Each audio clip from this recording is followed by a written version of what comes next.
উফ শিট, রাস্তার মাঝখানে গাড়িটা থেমে গেল। রাস্তার মাঝে দাঁড়িয়ে আছি, কোনো গাড়ি বা বাস পাই কিনা দেখি, তাহলে ওখানে উঠি, বাকি পথটা চলে যাব। যদি জানতাম এমন কিছু হবে তাহলে আরও একটা গাড়ি আনতে বলতাম। ও, আপনারা কিছু বুঝতে পারছেন না তো? বুঝিয়ে বলছি। আমার নাম হচ্ছে নীল আহমেদ রুদ্র, মা বাবার একমাত্র ছেলে। বাসায় আমার একটা ছোট বোন আছে। আমার বাবা এই শহরের সবথেকে প্রভাবশালীদের মধ্যে একজন। আমি একটু সিলেট আসছিলাম আমার ফুপুর বাসায়, কিন্তু যাওয়ার সময় গাড়িটা খারাপ হয়ে যায়। গাড়ি থেকে নামার সময় ফোনটাও কোথাও পড়ে যায়। তা বলতে পারি না, নিজের জামা কাপড়গুলো ময়লা হয়ে যায়। আশেপাশে একটা টেপ দেখে ওখান থেকে পরিষ্কার করে নেই। প্রায় আধা ঘন্টা হয়েছে দাঁড়িয়ে আছি, এখনও কোনো গাড়ি আসছে না। এদিকে তেমনটা গাড়ি চলে না। আরও প্রায় 1.5 ঘন্টা দাঁড়িয়ে থাকার পরে একটা বাস দেখতে পাই। তখন বাসটা থামিয়ে ওটাতে উঠে পড়ি। বাসে উঠে দেখি কোনো সিট খালি নেই। পাশে একটা মেয়ে বসে আছে, তার পাশে একটা ফাঁকা সিট আছে। আমি গিয়ে ওখানে বসে পড়ি। আমি সিটে বসতেই মেয়েটা বলে উঠল, এ কি, আপনি এই সিটে বসেছেন কেন? পেছনে যান। এত সময় মেয়েটার দিকে খেয়াল করিনি। মেয়েটাকে ভালোভাবে তাকিয়ে দেখলাম, চোখে মোটা ফ্রেমের চশমা, ফর্সা মুখে, ঠোঁটের নিচে একটা তিল আছে। তখন আমি বললাম, কেন পিছনে বসবো? সিট কি আপনার? সিট না, কিন্তু একটা মেয়ের পাশে বসার আগে অনুমতি নিতে হয়, সেটাও কি জানেন না? দেখেন, আমার এখন বুড় অনেক খিদে পেয়েছে, বেশি কথা বললে কিন্তু আপনাকেই খেয়ে ফেলবো। মেয়েটা কোনো কথা বলল না। খেয়াল করলাম মেয়েটা চুপ করে বই পড়ছে আর মুখে কলম লাগিয়ে কি যেন ভাবছে। আল্লাহ, তুমি শেষ ভরসা। অনেক কষ্ট করে এবার ঢাকায় ভালো একটা কলেজে ইন্টারভিউ এর জন্য যাচ্ছি। চাকরিটা যেইভাবেই হোক দিও। জানি মিথ্যা আশা নিয়ে কোনো লাভ হবে না, কারণ এই দুনিয়ায় মামা চাচা আর টাকা না থাকলে কেউ কোনো চাকরি দেয় না। কিন্তু কি করব, আমি যে অনাথ। ছোটবেলায় খালা অনেক কষ্ট করে মানুষ করে, এরপর খালা মারা যাওয়ার পর নিজে কাজ করে পড়ালেখাটা শেষ করি। মেয়েটা কি জানি ভাবছিল। মেয়েটার খোলা চুলগুলো বাতাসে মুখের সামনে আসতেই মেয়েটাকে অসম্ভব সুন্দর দেখাচ্ছিল। এই প্রথম কোনো মেয়ের এমন রূপে আমি পড়ে যাই। একটু সময় দেখলাম মেয়েটা তার ব্যাগ থেকে ফোনটা বের করে সময় দেখছিল যে কয়টা বাজে। মেয়েটার ফোন বের করতে আমার মনে হলো আমি তো গাড়িটা বাইরে রেখেছি, তাছাড়া আম্মু অনেকগুলো কল দিচ্ছে। তখন আমি মেয়েটাকে বললাম, আচ্ছা আপনার ফোনটা একটু দেন তো, আমি একটা কল করব। আমার ফোন নেই, আমার ফোনে কোনো টাকা নেই। এমন কিপটামি করছেন কেন? আমার ফোনটা হারিয়ে গেছে, তাই তো একটা কল দিব। দেখুন, আমার ফোনে সত্যিই ব্যালেন্স নেই, মাত্র 100 টাকা আছে। আরে চলবে, সমস্যা নেই বলে মেয়েটার হাত থেকে ফোনটা কেড়ে নিয়ে কল করলাম আম্মুকে। আম্মুর সাথে প্রায় 10 মিনিট কথা বলার পরে এরপরে আমার বন্ধু আকাশকে কল করি। আকাশের সাথে সব কিছু খুলে বলি। হায় রে, আমার টাকা সবগুলো শেষ করে দিল শয়তান ছেলেটা। কে বলেছে নীলা তোকে ছেলেটাকে ফোনটা দেওয়ার জন্য? ছেলেটা তো চোরও হতে পারে। এই, আপনি আমার ফোনটা দেন, এখনই আমার ফোনটা দেন। আমার ফোনের সব টাকা শেষ করে দিলেন। আমি মেয়েটার কথায় হুঁশ আসলো যে ফোনটা আমার না, মেয়েটার। আমি তো মেয়েটার সব টাকা অলরেডি শেষ করে দিলাম। তাই আকাশকে বললাম মেয়েটার ফোনে রিচার্জ করে দেওয়ার জন্য 500 টাকা। মেয়েটা মুখ গোমড়া করে ওই দিকে তাকিয়ে রইল। তখন আমি মেয়েটাকে বললাম, আপনার চুলগুলো কি সুন্দর, আপনার হাতের ঘড়িটাও কিন্তু আপনাকে মানিয়েছে, আপনার চশমাটাও অনেক সুন্দর। ধন্যবাদ ভাইয়া। ভাইয়া কথাটা বলা মাত্রই আমার রাগ হলো। তখন আমি মেয়েটাকে বললাম, দেখুন এত কিছু সুন্দর, এরপর আপনি এগুলো পরার পরও আপনাকে মানাচ্ছে না, কেমন জানি পেতনির মতো লাগছে। দেখলাম মেয়েটা ফুলে লাল হয়ে গেছে পেতনি কথাটা শুনে। বলেন বলেন আরও, ভাইয়া বলেন, তাহলে তো এসব কথা শুনবেনই। আমার আপনার সাথে কোনো কথা নেই, আপনি এমনিতেই আমার সব টাকা শেষ করে দিয়েছেন। সমস্যা নেই, আমি আমার বন্ধুকে বলেছি আপনাকে রিচার্জ করে দিবে। দেখুন, আমি আপনাদের মতো বড়লোক নই যে এত টাকা নিয়ে ফোনের মধ্যে রাখবো। আর আমার এমন কথা বলার কোনো মানুষ নেই যে আমি একাই করব। আমার রিচার্জ করে দেওয়ার কোনো প্রয়োজন নেই। যাক, একটা বিষয় তো ক্লিয়ার হয়ে গেল যে মেয়েটার কোনো বয়ফ্রেন্ড বা স্বামী নেই। আর দেখে বোঝা যাচ্ছে মেয়েটা আমার থেকে 1 হতে 1.5 বছরের বড় হবে।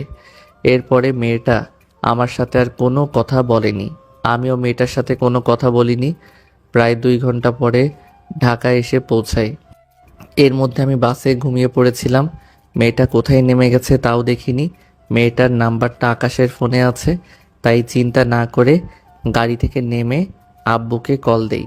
তারপর আব্বুর গাড়ি করে বাসায় চলে আসি। বাসায় আসতেই আম্মু বলে উঠল, কিরে নীল, তোর আসতে দেরি হলো কেন? আম্মুকে সব কিছু খুলে বলি। এরপর দেখি নিচ থেকে আমার ছোট বোন আসে। আসার পরে বলে, ভাইয়া তুই আমার জন্য কি নিয়ে আসছিস? আমি তোর জন্য কি আনবো রে? তুই তো ডাইনি, সকালে আবার ঘুম নষ্ট করার দায়িত্ব তোর থাকে। যা, তোর সাথে কথা নেই, তুই আমার সাথে আর কথা বলবি না। আরে আমার পিচ্চি বোনটা বুঝি রাগ করেছে। এই দেখ, তোর জন্য আমি অনেক খেলনা এনেছি। ওয়াও ভাইয়া, থ্যাংক ইউ ভাইয়া। পিচ্চি উপরে চলে যাই। আমি কিছুক্ষণ আম্মুর সাথে কথা বলে আমার রুমে চলে যাই। এরপরে সন্ধ্যার দিকে গিয়ে মার্কেট থেকে একটা ফোন কিনে নিয়ে আসি। আকাশকে ফোন দিয়ে মেয়েটার নাম্বারটা নেই। এরপরে নাম্বারটা একটা বন্ধুকে দিয়ে বলি ওর পুরো ডিটেলসটা বের করার জন্য। এরপরে জানতে পারি মেয়েটার নাম নীলা। ওর এই পৃথিবীতে আপন বলতে কেউ নেই। ঢাকায় আসছে একটা জবের জন্য। বয়সে আমার থেকে 2 বছরের সিনিয়র। এর পরের দিন সকালে রেডি হয়ে কলেজের উদ্দেশ্যে রওনা দেই। কলেজ ক্যাম্পাস আসতে আকাশ বলে উঠল, কিরে, তুই এতদিন কোথায় ছিলে? তোর তো কোনো পাত্তাই নেই। আরে ফুপুর বাসায় ছিলাম কিছুদিন। তো বল, সব ঠিক আছে তো? না রে, কিছু ঠিক নেই। রনিকে 3rd ইয়ারের একটা ছেলে মেরেছে। তো তোরা কিছুই করতে পারলি না?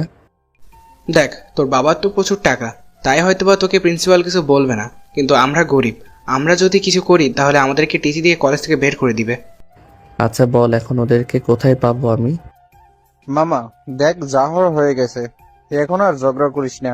এমনিতেই কিছুদিন আগে একটা ঝগড়া করেছিলি, তাই তোর আব্বু তোকে তোর ফুফু বাড়ি পাঠিয়েছে। দেখ, আমার মাথা কিন্তু গরম হয়ে যাচ্ছে। তুই জানিস আমার বন্ধু বান্ধবের গায়ে হাত দিলে আমি স্থির হয়ে থাকতে পারি না।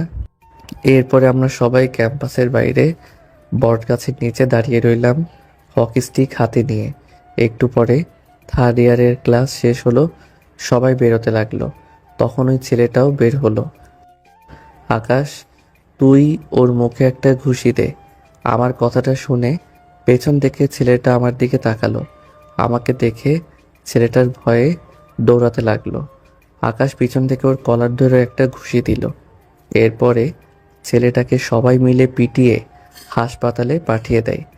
কলেজের সবাই আমাকে দেখলে ভয় পায়, কারণ আমি কলেজের মধ্যে বেশি মারামারি করি, তাই ভয়ে কেউ আমার সামনে কথা বলতে পারে না। এরপরে কলেজ থেকে বাসায় চলে আসি। তখনও আব্বু আসেনি, তাই রুমে ফোন চালাচ্ছি। তখন আকাশ কল করে। মামা, কাম তো সারছে। আমরা যে পোলারে মারছি, ওর বাপে তো ওখানে টিচার। আচ্ছা ঠিক আছে, তুই চিন্তা করিস না, আমি আব্বুকে বলে কোনো একটা ম্যানেজ করে নিব।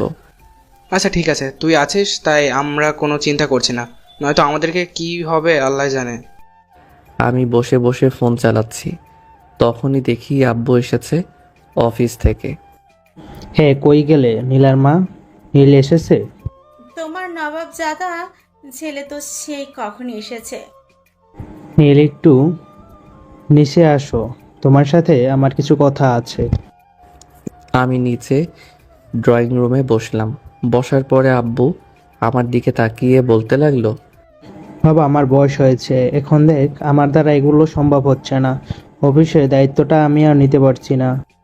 আমি চাচ্ছি তুই অফিসের দায়িত্বটা নে, কিন্তু তার আগে তোর একটা বিয়ে দিয়ে দেই। আব্বুর কথা শুনে কি বলবো তা মাথায় ঢুকছে না। যাই হোক, মাথা ঠান্ডা করে ভেবেচিন্তে কথা বলতে হবে। আচ্ছা বাবা, ঠিক আছে। অবশেষে ছেলেটা মানলো বিয়ে করতে। আমি বলেছিলাম না আমার ছেলে রাজি হবে বিয়ে করতে। কিন্তু বাবা, আমার একটা শর্ত আছে। তোর আবার কি শর্ত? আচ্ছা, যাই হোক, তোর যে কোনো শর্ত আমি মানতে রাজি। তারপরও এতদিন ধরে তোকে বলছি, অবশেষে তুই রাজি হলে বিয়ের জন্য। এখন বল তোর শর্ত কি? আসলে আব্বু, আমরা একটা গ্যাঞ্জাম করেছি কলেজের মধ্যে, তাই তোমাকে প্রিন্সিপাল কাছ থেকে এগুলোর সমাধান করে দিতে হবে। শুধু আমি না, আমার বন্ধু আকাশ ও রনি। আর দ্বিতীয় শর্ত হলো, আমি আমার পছন্দ মতো বিয়ে করব, আর আমার 6 মাসের জন্য সময় লাগবে।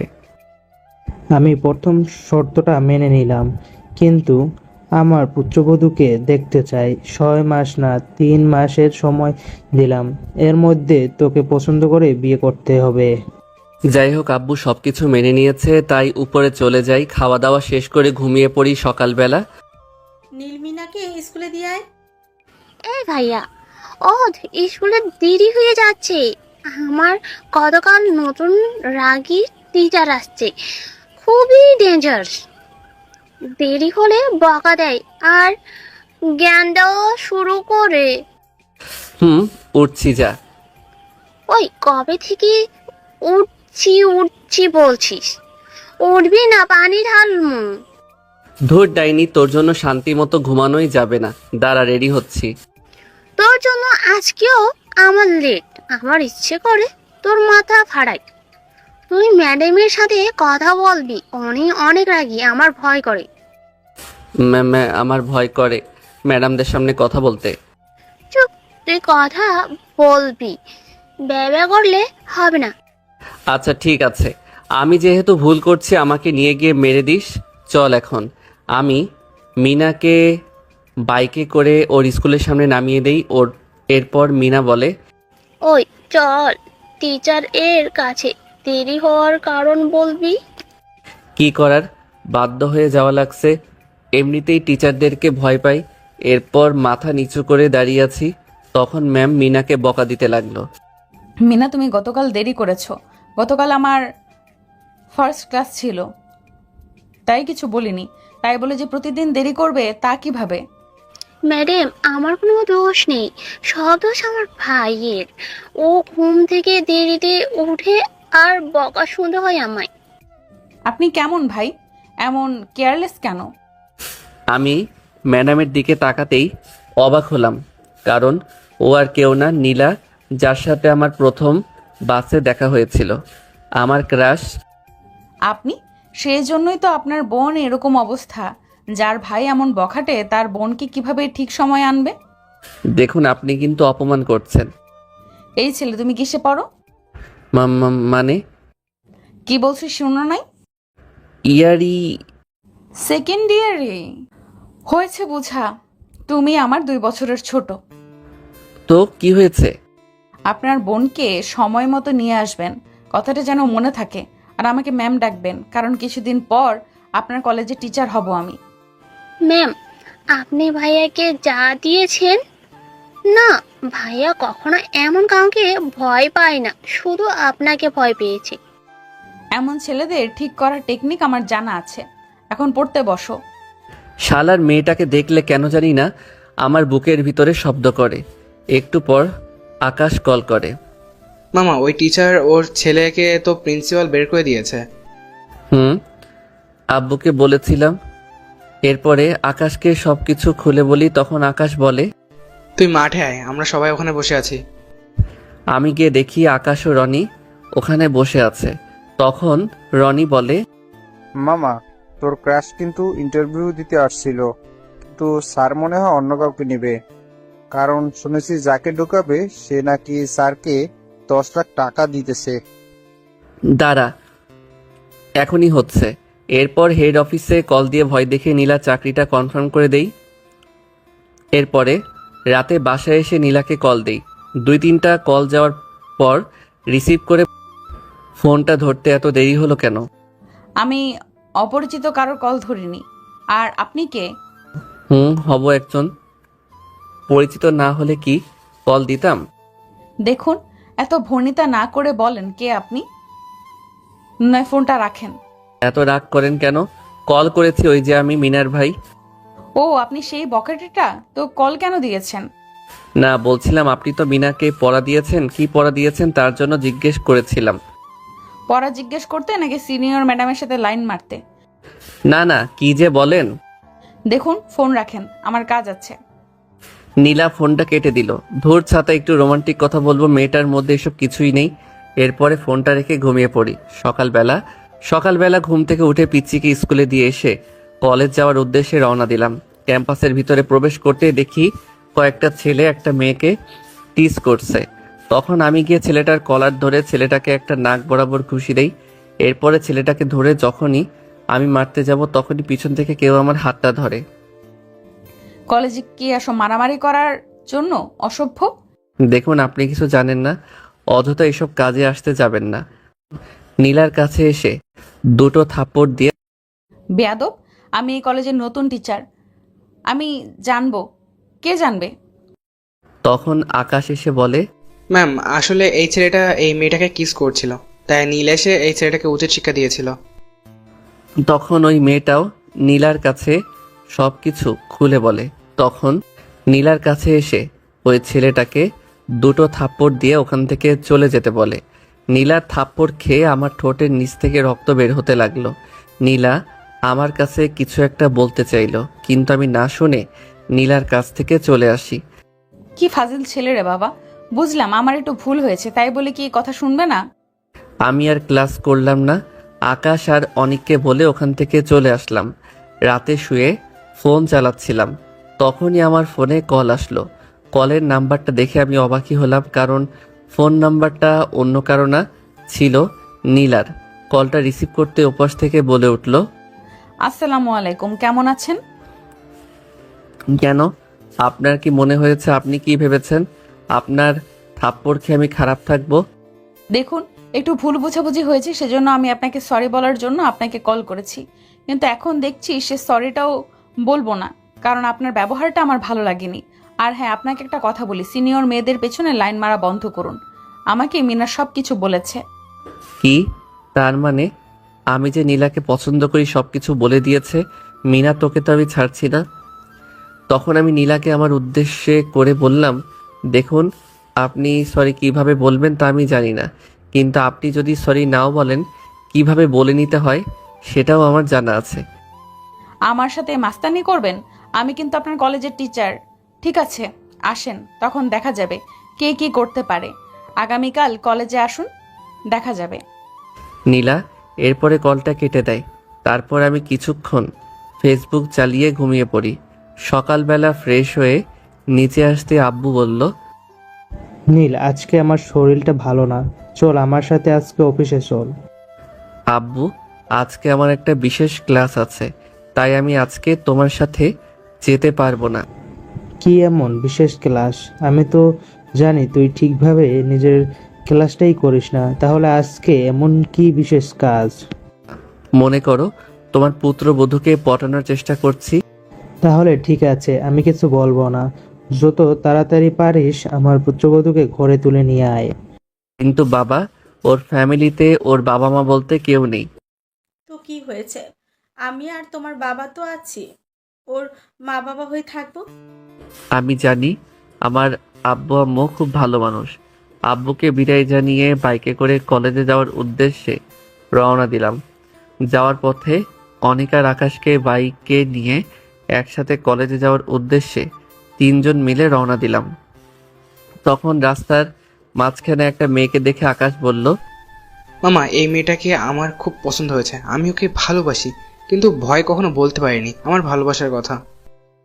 আমি বাইক থামিয়ে পাশের দোকান থেকে একটা গোলাপ ফুল নিয়ে আকাশকে বললাম, যা এখনই মেয়েটাকে গিয়ে প্রপোজ কর। মামা, আমার খুব ভয় করছে, যদি মেয়েটা আমার গালে দুইটা উত্তম মাধ্যম বসিয়ে দেয় তখন কি করব? আমি বললাম, দেখ, আমি যেভাবে বলছি ঠিক সেভাবে প্রপোজ কর, দেখবি মেয়েটা রাজি হতে বাধ্য হবে। এরপরে আকাশকে প্রপোজ করার ব্যাপারটা সুন্দর করে বুঝিয়ে দিলাম।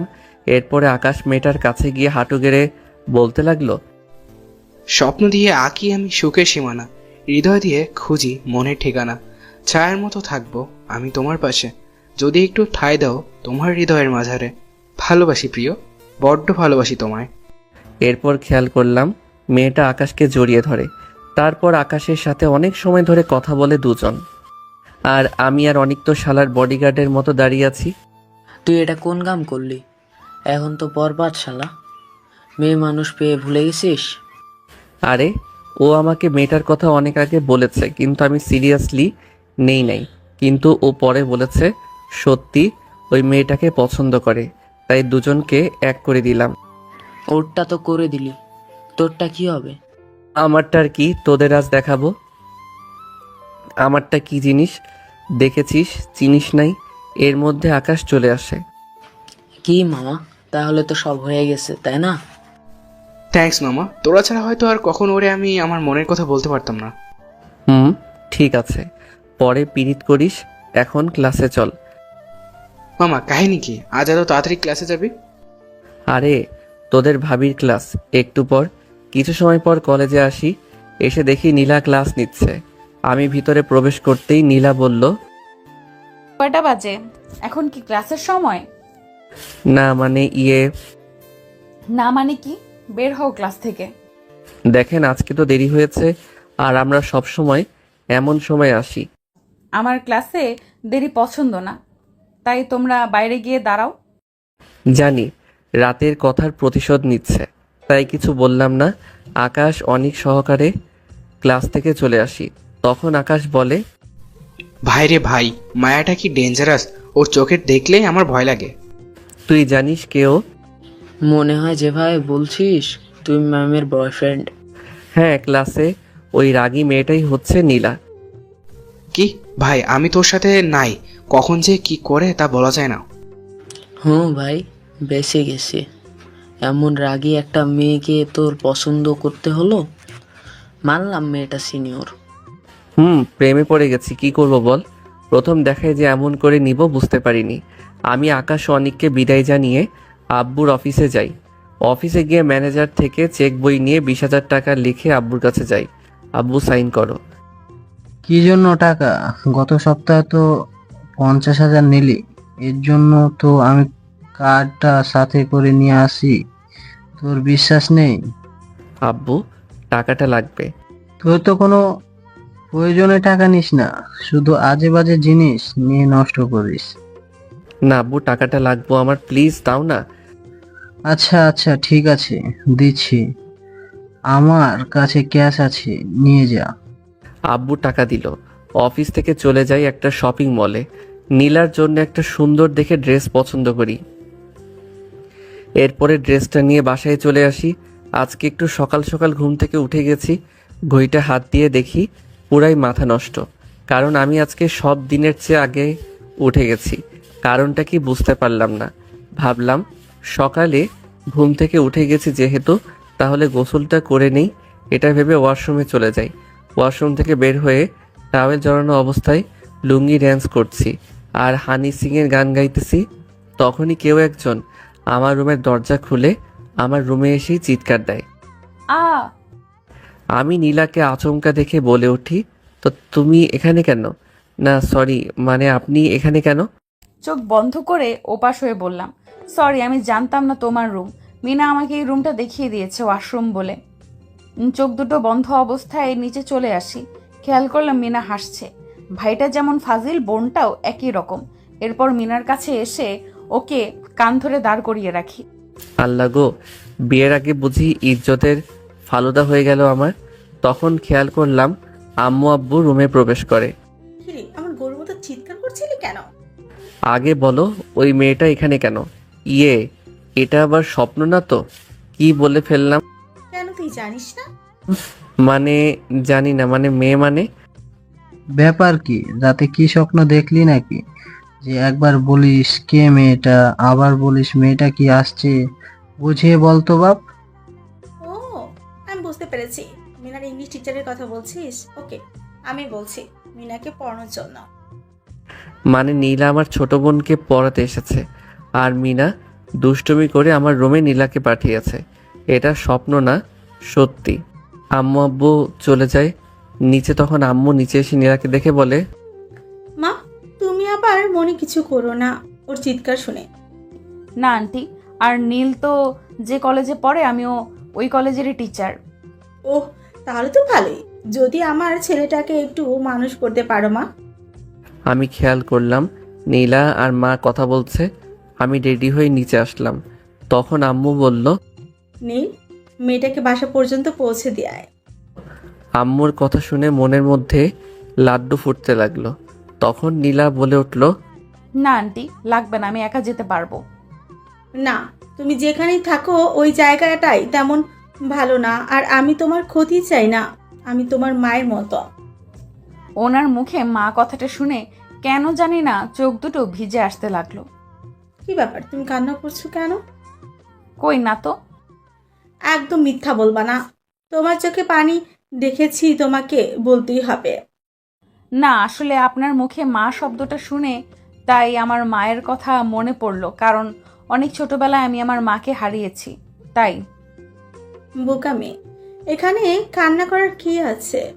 তুমি এখন থেকে আমাকে আম্মু বলে রাখবে, ঠিক আছে? আমি তো এসব দেখে আবুলের মতো দাঁড়িয়ে আছি। তখন আম্মু বলল, নীলাকে ঠিকভাবে বাসায় পৌঁছে দিয়ে আয়। আম্মুর কথায় মাথা নাড়ালাম। নীলাকে ওর বাসায় দিয়ে আসতে লাগলাম। নীলা আজকে একটা নীল রঙের ড্রেস পরেছে। ওকে দেখতে কি অপরূপ সুন্দর দেখাচ্ছে বলে বোঝানো যাবে না। আমি নীলার পিছনে পিছনে হাঁটছি আর নীলার সামনে। তখন নীলাকে বললাম, ম্যাম, আমি আপনাকে কিছু একটা দিতে চাই। কি? তখন গতকাল শপিং থেকে কিনা শাড়িটা নীলার হাতে দিই। এখানে কি? আপনার জন্য। নীলা শাড়িটা খুলে দেখে। তখন নীলা খেয়াল করে শাড়িটার মধ্যে লেখা আছে আই লাভ ইউ। তখন নীলা, তুমি কি ভেবেছো ওই দিনের সাধারণ বিষয়টা নিয়ে অধিকার দেখাবে? আমি তোমাকে কখনো মেনে নিতে পারবো না। নীলা আমাকে একটা থাপ্পড় দিয়ে ওখান থেকে চলে যায়। সমস্যা নেই, আমিও দেখব ও কিভাবে আমাকে না মানতে পারে। আপনারা বুঝতে পারছেন না তো কিসের অধিকার? একটু দাঁড়ান, সব বলছি। নীলকে একটা থাপ্পড় দিয়ে ওখান থেকে চলে আসে। আমি জানি নীল অনেক কষ্ট পেয়েছে, কিন্তু আমি কি করব? আমিও যে তোমায় ভালোবাসি, কিন্তু আমাকে তোমার বাবা মাও এই সমাজ মেনে নিবে না। তাই আমি চাইলেও তোমাকে আপন করে নিতে পারবো না, কারণ আমি এতিম। থাপ্পড়টা একটু জোরে লেগেছে, সমস্যা নেই, ভালোবাসা নিয়ে সব পুষিয়ে নিব। ও আপনাদের তো বলা হয়নি আমার সাথে নীলার কিসের অধিকারের কথা। মনে আছে যখন বাসে প্রথম নীলার সাথে দেখা হয়েছিল? সেদিন বাসটা ঢাকায় যাওয়ার উদ্দেশ্যে ঠিকই রওনা দিয়েছিল, কিন্তু মাঝপথে ওই এলাকায় একদল ডাকাত ওই বাসটা জিম্মি করে। সেদিন মোটা ফ্রেমের চশমা চোখে দিয়ে মেয়েটা কি যেন বড় বড় চোখ দিয়ে পড়ছে। হঠাৎ করে কিসের জন্য একটা শব্দ হলো, তখনই বাসটা থেমে যায়। বাসটা থামতেই কতগুলো লোক গাড়িটায় উঠে যায়। উঠে লোকগুলোর মধ্যে একটা দাড়ি গোঁফওয়ালা লোক বলে ওঠে, এই বাসটা হাইজ্যাক করা হয়েছে। আপনারা একে একে সবাই নিজেদের জিনিসগুলো দিয়ে যান। আমি আবার কাল্লু ডাকাত, ভদ্রভাবে কথা বলতে পছন্দ করি। কিছু থেকে কিছু হলে কিন্তু বিনা টিকিটের উপরে পাঠিয়ে দেব। হাহা। বাসের মধ্যে সবাই তো ভয়ে কাট। আমিও কিছু করতে পারলাম না, কারণ ডাকাতদের হাতে ছিল পিস্তল। তখন খেয়াল করলাম মেয়েটা ভয়ে বাচ্চাদের মতো কান্না শুরু করলো। তখন ডাকাতদের সর্দার বলল, এই, ওই মেয়েটাকে নিয়ে আয়। বেশি চিল্লাচিল্লি করছে, ওকে বন্ধ করার ঔষধ দিয়ে দিই। তখন দুটো ডাকাত নীলাকে ধরে আনতে গেলে আমি বাধা দিলে তখন সর্দার বলে, দুইটাকে নিয়ে বাইরে মুখ বন্ধ করে বেঁধে রাখ। এরপরে ডাকাতগুলো আমাকে আর নীলাকে বেঁধে বাইরে রেখে দিয়ে বাসের ভিতরে সবার কাছে থেকে লুট করতে লাগলো। নীলা আমার পিছনে বাধা ছিল, তাই ওকে ইশারায় বললাম বাঁধনটা খুলে দিতে। তখন ও মুখ নাড়িয়ে বলে কিছুই বুঝতে পারছে না। আমি আস্তে আস্তে পিছনের হাত দিয়ে নীলার বাঁধনটা খুলি। তখন নীলা আমার বাঁধনটাও খুলে দেয়।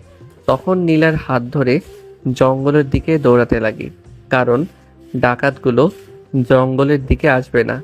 তখন নীলা বলে, আপনি এখানে কোথায় আসলেন? এখানে তো শুধু জঙ্গল ছাড়া আর কিছুই তো দেখছি না। আপনি আমাকে বাইরে নিয়ে যান।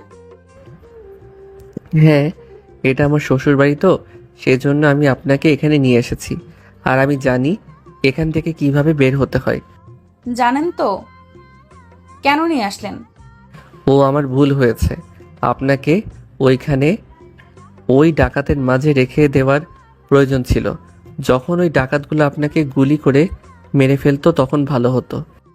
জানেন না তো কেন নিয়ে আসলেন? এই জঙ্গলে আমার ভয় লাগছে, প্লিজ একটু আলো জ্বালান না। এই মেয়ে চুপ করো, এতক্ষণ ধরে তোর বক বক শুনতেছি, আর একটা কথা বললে এখানে ফেলে দিয়ে চলে যাব। এই এই আমাকে বকা দিচ্ছেন কেন? এরপর আমি সামনে খুঁজতে লাগলাম কোথাও বের হওয়ার রাস্তা পাওয়া যায় কিনা, কারণ জঙ্গলটা ঘন অন্ধকারে, ভিড়ের মধ্যে কোথাও কোনো আলো নেই, এমনকি কোনো রাস্তা খুঁজে পাচ্ছি না। এরপরে আমি আর নীলা হাঁটতে হাঁটতে একটা আদিবাসীর জঙ্গলে ঢুকে গেলাম। তখন ওখানে দেখলাম একটা বৃদ্ধ লোক দাঁড়িয়ে আছে। তখন ওই বৃদ্ধ লোকটার কাছে গিয়ে বের হওয়ার রাস্তাটা খুঁজতেই বুঝতে পেরেছি, তোমরা জঙ্গলে হারিয়ে গেছো। আগে বলো, তোমরা কি দুজন স্বামী স্ত্রী? হ্যাঁ, আমরা দুজন স্বামী স্ত্রী। কি সব বলছো তুমি এগুলো? ওনা মিথ্যা কথা বলছে। আমরা দুজন বাসে একসাথে আসছিলাম, কিন্তু মাঝপথে ডাকাত আমাদের বাস হাইজ্যাক করে। তাহলে তোমরা দুজন স্বামী স্ত্রী না? তখন লোকটা এই কথাটা শুনে আরও কিছু লোককে ডেকে আনে। তখন ওই লোকগুলো এসে আমাকে আর নীলাকে একসাথে বেঁধে ফেলে। তখন ওই বৃদ্ধ লোকটি বলতে শুরু করে, আজকে অমাবস্যা রাত, এই রাতে কোনো ছেলে মেয়ে একসাথে থাকতে পারে না, কিন্তু তোমরা স্বামী স্ত্রী না, তাই তোমাদের এই জায়গায় বিয়ে দেওয়া হবে। এই, তোরা ওদের উপর নজর রাখ। বলেন, আরও সত্যি বলেন। এখন তো খুশি হয়েছেন। আমি মিথ্যা কথা বলতে পারি না। এখন সত্যি কথা বলে তো উদ্ধার করছেন। ওই এলাকার কিছু আদিবাসী মেয়ে এসে নীলাকে সাথে করে নিয়ে যায়, আর কিছু ছেলে এসে আমাকে ওদের সাথে করে নিয়ে যায়। আমাকে ও নীলাকে একটা রুমে আটকে দিয়ে ওরা কি জানি করতে থাকে। এরপরে ওদের নিয়ম অনুযায়ী আমার আর নীলার বিয়ে দেয়। তখন নীলাকে আর আমাকে একটা রুমের ভিতরে দিয়ে বাহিরে দিয়ে দরজা লাগিয়ে দেয়। আমি কখনো ভাবিনি আমার সাথে এমন কিছু হয়ে যাবে, আমার এমনভাবে বিয়ে হবে।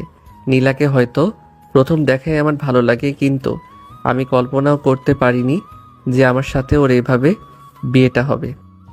যেহেতু বিয়েটা হয়ে গেছে, সে এখন আমার স্ত্রী। এই দিনটার জন্য আমি অনেক অপেক্ষা করেছিলাম, কিন্তু কে জানতো এইভাবে আসবে।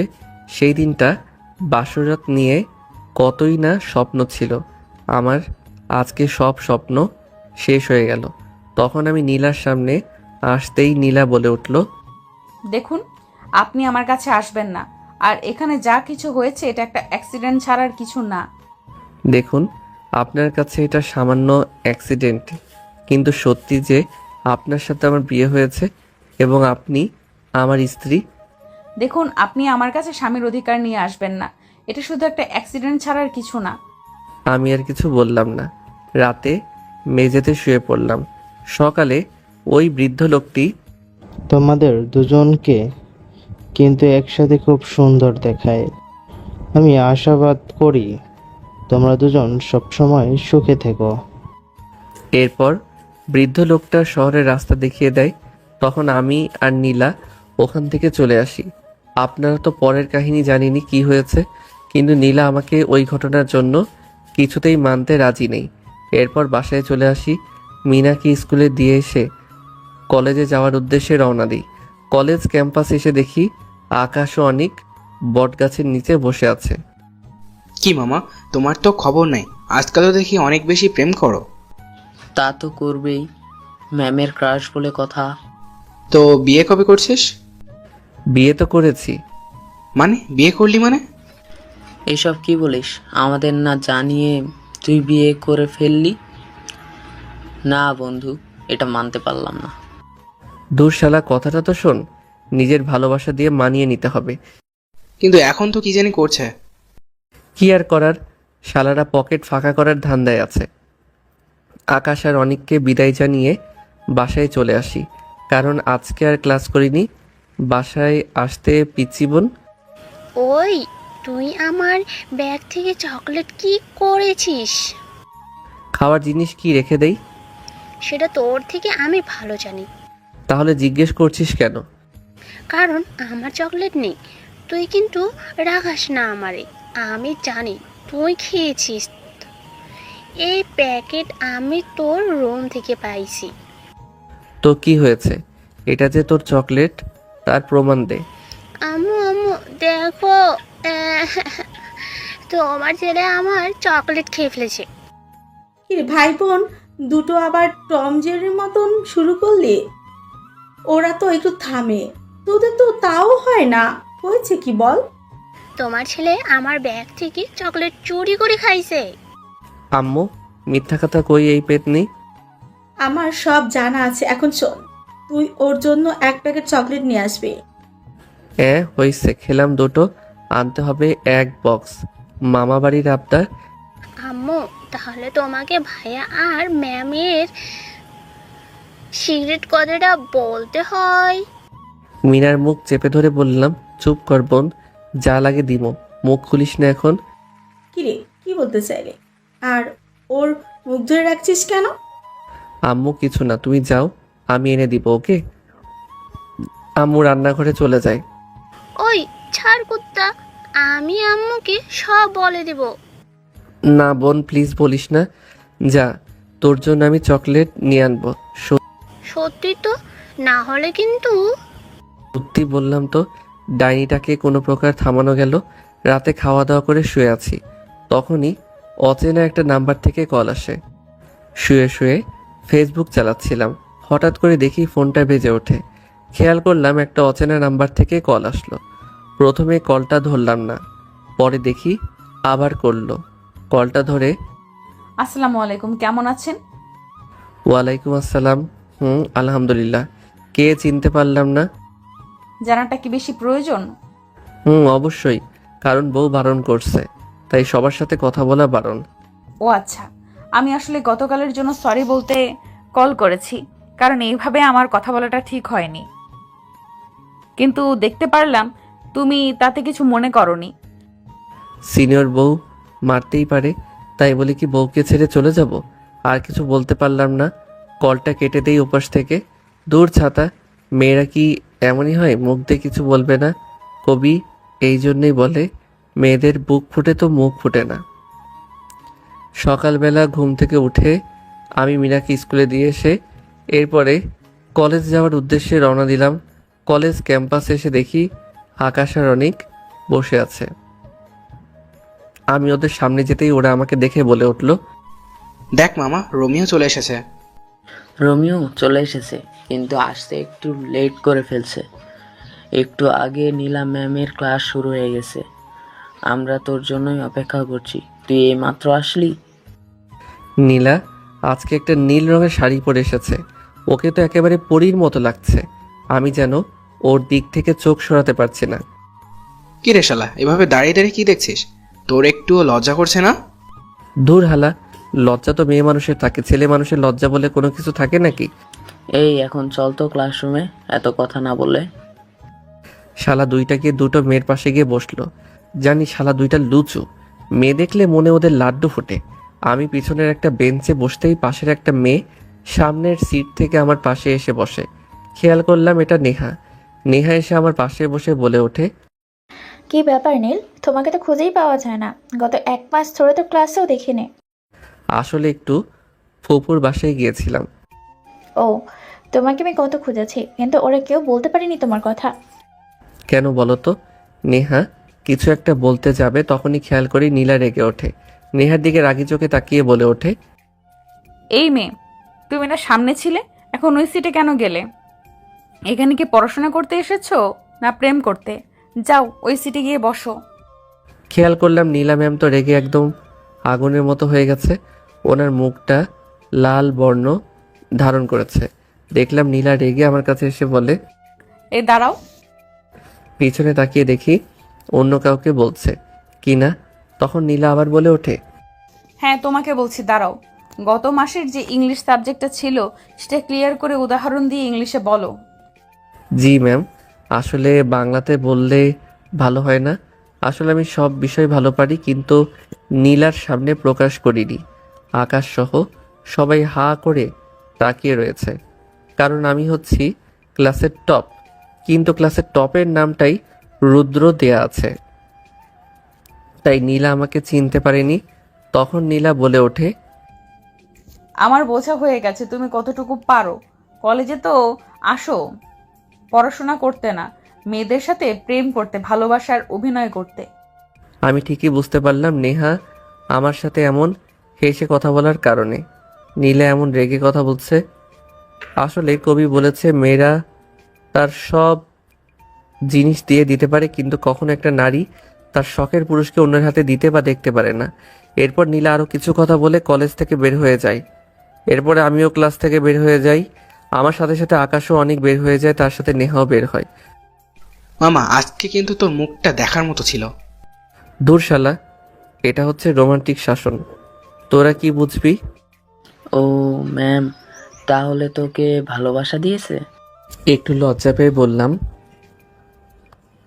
তখন দেখি নেহা এসে বলল, নীল চলো না, আজ একসাথে কফি খাই, কফি শপে গিয়ে।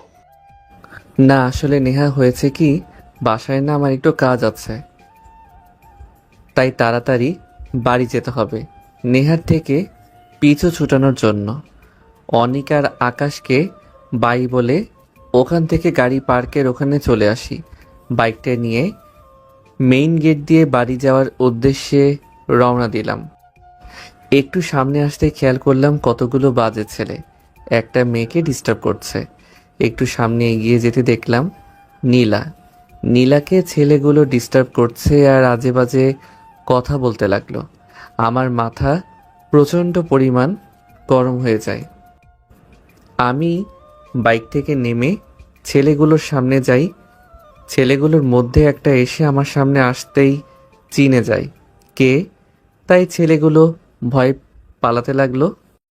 ওদের মধ্যে একটা ছেলেকে ধরে ফেলি। যখনই একটা ঘুষি দিতে যাব তখনই, কি করছেন আপনি? আপনি ওদেরকে মারবেন না প্লিজ, আমি মারামারি পছন্দ করি না। মারবো না কেন? ওদের সাহস কত বড় তোমাকে দেখে টিচ করে, তোদেরকে বলছি। আর কখনো যদি ওর দিকে এভাবে তাকাস তাহলে তোদের চোখ আমি উপরে তুলে নেব। আমি ছেলেটার গলা টিপে ধরে কথাগুলো বলতে লাগলাম। ছেলেটার শ্বাস বন্ধ হয়ে যাচ্ছিল।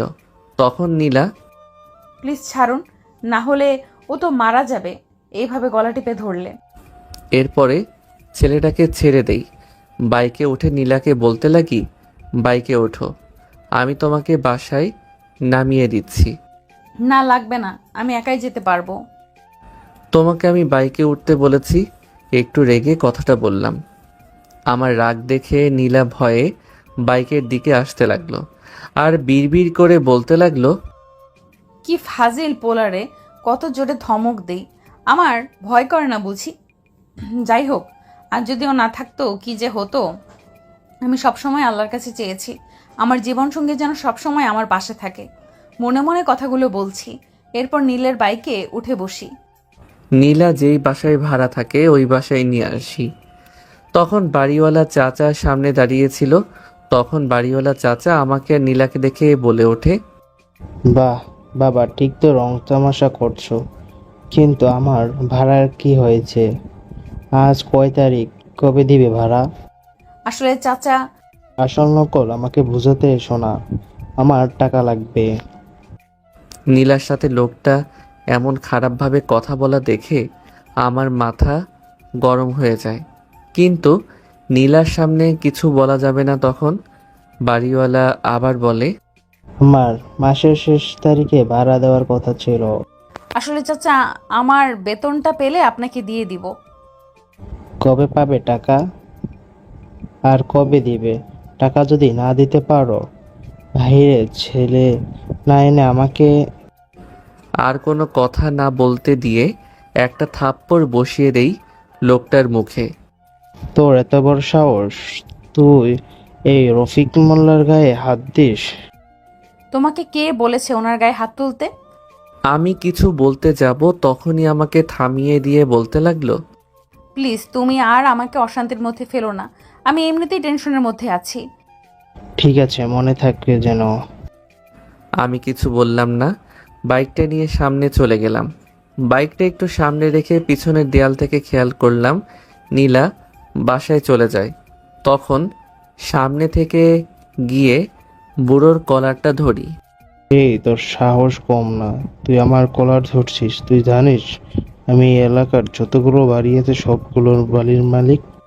আমি তোকে ভালো করে চিনি, হয়তো তুই আমাকে চিনিস না। তুই যে বিল্ডারে কাজ করিস সে বিল্ডারের মালিকের নামটা তো ও তোর ঠিকই মনে আছে, তাই না? মানে তুই কি বলতে চাচ্ছিস? আমি তোকে কিছুই বলতে চাচ্ছি না, শুধু এতটুকু বলছি, তুই যে রফিক সাহেবের বিল্ডারে কাজ করিস আর সে রফিক সাহেব আমাদের কোম্পানির ম্যানেজার। RN গ্রুপের নাম তো তুই শুনেছিস। তার মানে তুই কি বলতে চাস? তোকে আমি এটাই বোঝাতে চাচ্ছি যে RN কোম্পানির মালিক আমি নিজেই। যে আমার সাথে মজা করছিস?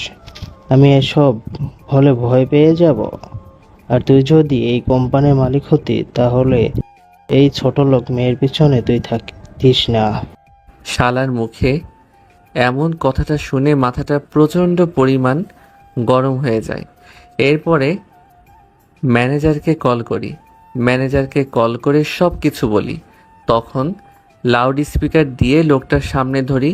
তখন ম্যানেজার ওকে সব কথা বলে।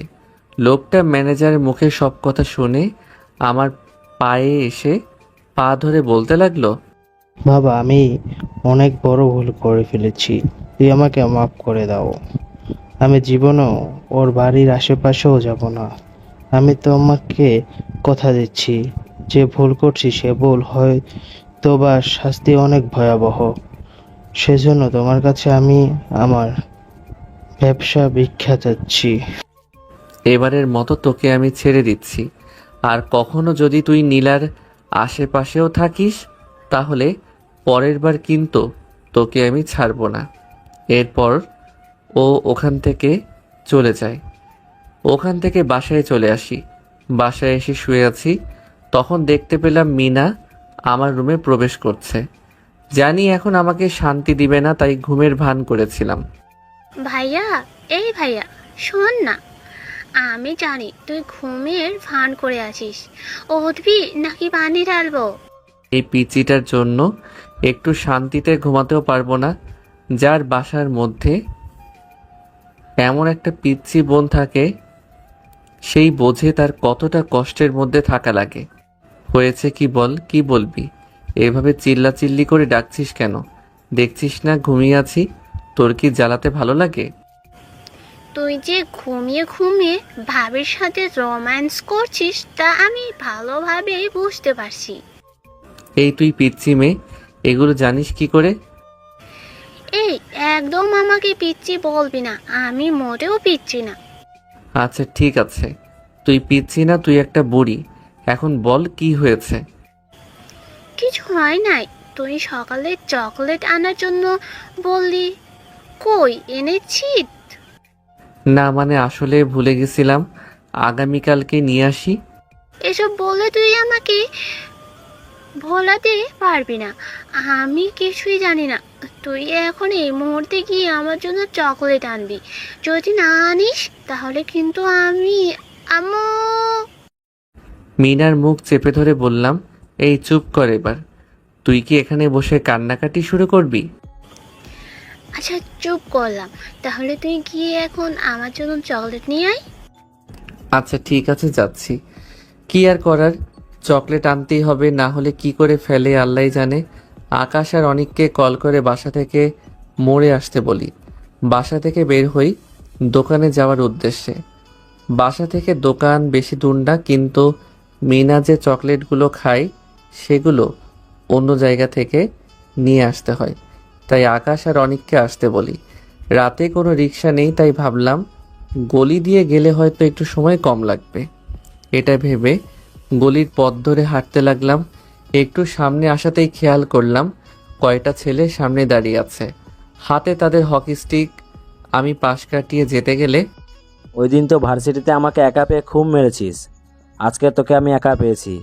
সেই দিনের প্রতিশোধটা আমি আজ হাড়ে হাড়ে তুলে নেব। বোকা আসলে তুই। একটা বোকা সিংহ সবসময় একাই বের হয়, কারণ সে বনের রাজা। আর তুই কুত্তা, কারণ কুকুর সবসময় দল বেঁধে আসে আর ঘেউ ঘেউ করে। কি, তোর এত বড় সাহস? তুই আমাকে কুত্তা বলিস? এই শালাকে ধর। সামনে থেকে একটা ছেলে আমাকে মারতে আসলে ওকে একটা লাথি দিয়ে মাটিতে শুইয়ে দিই। ও আর উঠতে পারে না। তখন পিছন থেকে একজন এসে আমার মাথায় হকি স্টিক দিয়ে বাড়িতে দিতে যাবে, তখনই আকাশ এসে ধরে ফেলে। এরপর আকাশ আর অনিক সহ ওদেরকে আচ্ছা মতো পিটাতে থাকি।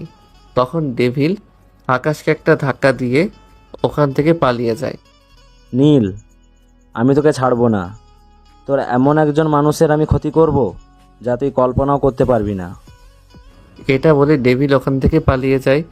তখন ওদেরকে পুলিশ হাতে দিয়ে দেয়। শালাটা পালিয়ে গিয়েছে, কিন্তু ও যতদিন বাইরে আছে তোর কোনো না কোনো ক্ষতি তো করতেই চাইবে ভাই। তুই ঠিক বলছিস, কিন্তু হয়তো নীল এর ফ্যামিলির কিছু করতে পারবে না, কারণ ওদের বাসায় অনেক সিকিউরিটি আছে। তাহলে অনেকের কথায় মনে পড়ল নীলার কথা। যদিও কোনোভাবে জানতে পারে নীলার সাথে আমার কোনো একটা সম্পর্ক আছে, তাহলে তো সবার আগে নীলার ক্ষতি করবে, আর তা আমি কখনোই হতে দিতে পারবো না। তাই বাসায় কল করে বলি আজকে বাসায় ফিরবো না, আকাশের সাথে ওদের বাসায় থাকবো। বুঝলাম না, কল করে বলেছে আজকে বাসায় আসবে না, হয়েছে কি কিছুই বললো না। কি হয়েছে আমেনা? আদরের ছেলে বাসায় আসবে না তাই বলল। কেন, কি হয়েছে? কোনো কিছু হলো নাকি? আমাকে তো তেমন কিছু বলেনি। ও আচ্ছা, আমি একটা কল করি, তখনই একটা কল আসে। কলটা ধরে যা শুনি আমার মুখ রেগে আগুন হয়ে যায়। কি হয়েছে? হঠাৎ করে এমন রেগে আছো কেন? নীল কে মারার চেষ্টা করছে কিছু ছেলে। বলো, ও এখন কি করে? কিছু হয়নি তো আমার ছেলের? ও তো মাত্র ফোন করেছে। না, ওর কিছু হয়নি, আমি সব জানতে পেরেছি, তুমি চিন্তা করো না। আর এখন বাসায় না এসে আকাশের বাসায় থাকুক, আমি ওদের ব্যবস্থা ঠিকই করব। আকাশের কাছ থেকে ওর বাইকের চাবিটা নিয়ে আমি নীলার বাসায় যাওয়ার উদ্দেশ্যে রওনা দিলাম। কিছুক্ষণের মধ্যে নীলার বাসার সামনে এসে পৌঁছালাম। দেখলাম মেইন গেটটা বন্ধ আছে, তাই ভাবলাম কি করে ওর রুমে যাওয়া যায়। সামনে খেয়াল করলাম একটা ছোট্ট গাছ পেয়ে নীলার রুমের সামনে দিয়ে গিয়েছে। কি আর করার, বউয়ের সাথে যদি একটু রোম্যান্স করতেই হয় তাহলে তো একটু কষ্ট করতে হবে, এটাই স্বাভাবিক। তাই গাছটা বেয়ে নীলার রুমের বেলকনির উপরে উঠে পড়লাম। ভিতর দিয়ে রুমটা লক করা। ওই বাড়িওয়ালার কাছ থেকে একটা ডুপ্লিকেট চাবি নিয়েছিলাম। ওই চাবিটা বের করে রুমের দরজাটা খুলে ভিতরে ঢুকি। ভিতরে ঢুকতেই কিসে যেন একটু ঘ্রাণ নাকে বাঁধতে লাগলো। খেয়াল করলাম নীলা রান্নাঘরে রান্না করছে। বাহ, আমার বউ পাখির হাতে তো জাদু আছে, খুব সুন্দর করে রান্না করতে পারে। ইস, ক্ষুধা লেগে গেছে, একটু শুয়ে বিশ্রাম করে নেই। বিছানার দিকে তাকিয়ে হা করে রইলাম, কারণ নীলা ওর বিছানা অনেক সুন্দর করে সাজিয়ে রেখেছে। আসলে ওর সাথে আমার এমন ব্যবহার করাটা উচিত হয়নি। ও তো আমার স্বামী হয়, সেজন্য হয়তো এই কথাগুলো ও মানতে পারেনি। তাই তো এইসব ভাবছি আমি রুমে এসে অবাক হয়ে তাকিয়ে আছি, কারণ আমার সামনে নীল শুয়ে আছে। দূর, সবসময় এমন স্বপ্ন দেখি। আচ্ছা, তুমি কি সত্যি এখানে আছো নাকি আবারও স্বপ্ন দেখছি? কেন, রোজ রাতে কি তুমি আমাকে স্বপ্নে দেখো নাকি? মানে তুমি এখানে কি করে? আমি এখানে কেন আর কি জন্য এত কিছু বলতে পারবো না। খুব ক্ষুধা লেগেছে, কি রান্না করেছো খেতে দাও। এই, আপনি এখান থেকে যান। আর কিভাবে আসলেন? ভালোবাসার মানুষটাকে দেখার জন্য এসেছি। এখানে যত ঝড় তুফানি আসুক না কেন, তাতে আমার কোনো কিচ্ছু যায় আসে না। আপনি যান বলছি এখান থেকে। কেন, না গেলে কি করবে? এটা বলে নীলার সামনে আসতে লাগলাম, তখন নীলা পিছাতে লাগলো। একসময় দেয়ালের সাথে ওর পিঠ ঠেকে যায়। তখন ও বলতে লাগলো, আপনি আমার সামনে আসছেন কেন এভাবে? কেন, আমি আমার বউয়ের কাছে আসছি। দেখুন, আমার খুব ভয় করছে। আমি নীলার কোমরটা হাত দিয়ে ধরে হ্যাঁচকে একটা টান দেই। নীলা আমার সামনে চলে আসে। ওর মায়াবী চোখ দুটো যেন আমাকে কিছু বলতে চাই। খেয়াল করলাম নীলার পেটের নাভিতে সুন্দর একটা তিল আছে। ফর্সা গায়ে তিলটা বেশ মানিয়েছে। লক্ষ্য করলাম নীলার ঠোঁট জোড়া কাঁপছে। নীলার দুই হাত শক্ত করে দেয়ালের সাথে জড়িয়ে ধরেছি, তার জন্য ও নড়তেও পারছে না। এই, আপনি আমার মুখের সামনে আসবেন না। আমার কেমন কেমন লাগছে। কেমন লাগছে বলো? প্লিজ ছাড়ুন বলছি, আমার হাত ব্যথা করছে। খেয়াল করলাম আমার হাতের চাপে ওর ফর্সা হাতটা রক্তের মতো লাল হয়ে গেছে। ইচ্ছে করছিল ওর ঠোঁট জোড়া নিজের দখলে করে নেই, কিন্তু ও যতদিন না নিজ ইচ্ছে ভাবে আমাকে ওর স্বামী হিসেবে মেনে নেয়, ততদিন আমি ওর প্রতি স্বামীর অধিকার দেখাবো না। তাই নীলাকে ছেড়ে দিয়ে বললাম, ঠিক আছে যাও, আমার ক্ষুধা লেগেছে, আমার জন্য খাবার আনো। ফাজিলটা এমন রোমান্টিকভাবে ধরেছে যে আমি ওর প্রতি দুর্বল হতে লাগলাম। ওর জন্য খাবার নিয়ে আসি। তখন ও বলল, খাবার খাইয়ে দাও। না, আমি পারবো না। খাবারটা খাইয়ে দিতে বললাম। আমি তোমার টিচার, এমনভাবে ধমক দিচ্ছ কেন? হ্যাঁ ম্যাম তো কলেজে, কিন্তু বাসায় তো বউ, তাই না? তুমি কি খাওয়াই দিবা নাকি আবার? দূর শয়তান পোলা, এরপর তোমাকে আমার খাইয়ে দেওয়া লাগছে। দেখেছো গরুর মতো খাচ্ছে। আমার যে ক্ষুধায় পেটটা ফেটে যাচ্ছে। নীলার মুখ দেখে বোঝা যাচ্ছে সারাদিন কিছু খাইনি, তাই প্লেটটা হাতে নিয়ে ওর মুখে খাবার দিতেই, না আমি খাবো না, এখন আপনি খান। ওই খেতে বলছি, রাগাবে না। ওর ধমকের ভয়ে ভাতটা মুখে নিলাম। কি ফাজিল ছেলে, কথায় কথায় শুধু বকা দেয়। নীলাকে খাওয়াই দিয়ে বললাম, আজ আমি বাসায় যাচ্ছি না। তাহলে কি আপনার ফ্রেন্ডের বাসায় যাবেন? কেন? ওর বাসায় যাব কেন? তাহলে রাতে কোথায় যাবেন আর ঘুমাবেন? কেন? আমি তো বাসায় এসেছি আর ঘুমাবো আমার বউয়ের সাথে। কি? আমি আপনার সাথে ঘুমাতে পারবো না। দেখো, আমার বাহিরে শত্রু আছে। আপনি এত মারামারি করেন কেন? তাই জন্যই তো এত শত্রু। আর আপনার শত্রু হলে আমার কি? দেখো, আমার বা আমার পরিবারের ওরা ক্ষতি চায়। আমার কিছু করতে না পারলে ওরা যদি তোমার কিছু করে ফেলে, তাই আমি তোমাকে ছেড়ে কোথাও যাচ্ছি না। তার মানে আমি এখানে ঘুমাবো। আমি আপনার সাথে ঘুমাবো না। নীলা সামনে এসে ওর মুখটা চেপে ধরে বললাম, ঘুমাবি না? না মানে হ্যাঁ, না। ঠিক আছে, আমি সোফায় ঘুমাতে গেলাম, তুমি খাটে শুয়ে পড়ো। এটা বলে রুম থেকে চলে যাই। রাতে শুয়ে আছি, মধ্যরাতে খেয়াল করলাম নীলা আমার গায়ে একটা কম্বল দিয়ে কপালে একটা কিস করে চলে যায়। আমি জানি তুমিও আমাকে ভালোবাসো, কিন্তু বলতে পারছো না। তোমার মুখ দিয়ে ভালোবাসা কথাটা বের করবই আমি। সকালে নীলার রুমে এসে দেখি ও বাচ্চাদের মতো শুয়ে আছে। সূর্যের কিরণ ওর মুখে পড়তেই ওর মুখটার সৌন্দর্য দ্বিগুণ বৃদ্ধি পেল।